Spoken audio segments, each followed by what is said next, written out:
So guys, let's discuss this question.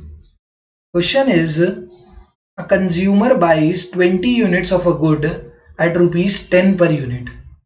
When its price falls by 10%, its demand rises to 22 units. Find out the price elasticity of demand. 20 units of good at a price. अच्छा, ये हमें initial quantity and initial price हमें दे दिया है question में. Initial price, ठीक है, and initial quantity जो है वो हमें क्वेश्चन में दे दी, जिसको हम P एंड Q से डिनोट कर देंगे. Initial price is ₹10, initial quantity is 20 units. ठीक है सर, P और Q तो अपने पास आ गया. When its price falls by 10%, its demand rises to 22. अच्छा, एक तो ना ये वर्ड यहां पर बड़ा अच्छा दे रखा है, टू और बाय.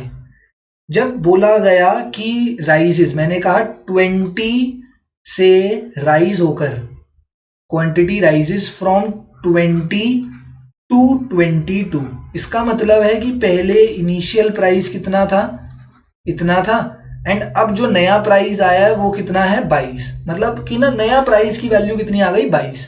बट अगर क्वेश्चन में बोला जाता, क्वेश्चन में यहाँ पे टू की जगह एक वर्ड यूज कर दिया जाता, डिमांड राइजेस बाय 22 यूनिट्स.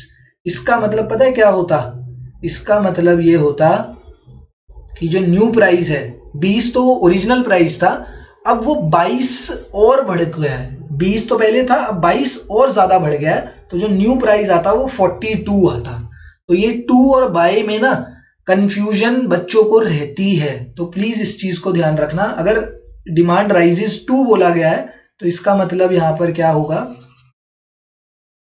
ये बस देख लेना, अब जो वीडियो देखेगा उसको पता लगेगी ये वाली ट्रिक.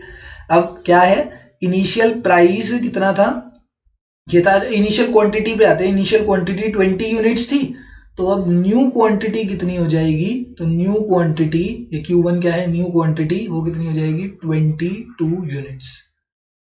ये तो थी 20 यूनिट्स एंड न्यू क्वांटिटी कितनी हो गई, 22 यूनिट्स, क्योंकि साफ साफ बोला गया है डिमांड राइजेस टू, मतलब 20 से 22 हो गई. अगर यहाँ पे लिखा होता डिमांड राइजेस बाय 22 यूनिट्स, तो वो 20 में 22 और ऐड करते हैं, तब 42 आती है हमारी जो न्यू क्वांटिटी होती है. बट चलो उसे छोड़ो अभी. अब initial quantity 20, new quantity 22, price कितना है, प्राइस फॉल्स बाय 10%, ये यही निकाल देते हैं.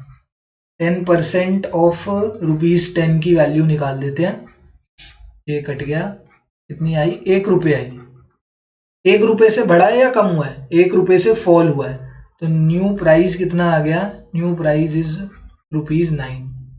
यहाँ पर हमने एक इसकी वैल्यू निकाल ली, जो 10% है ना, 10% की वैल्यू आई 1, और हमें पता है कि प्राइस क्या हुआ है, फॉल हुआ है, तो ₹10 से ₹1 कम हो गया. इन न्यू प्राइस जो है हमारा ₹9 आ गया. तो मुझे चेंज इन प्राइस पता लग गया कितना है, वो तो है ₹1. चेंज इन प्राइस है ₹1. चेंज इन क्वांटिटी कितना है, तो वो है 2 यूनिट्स.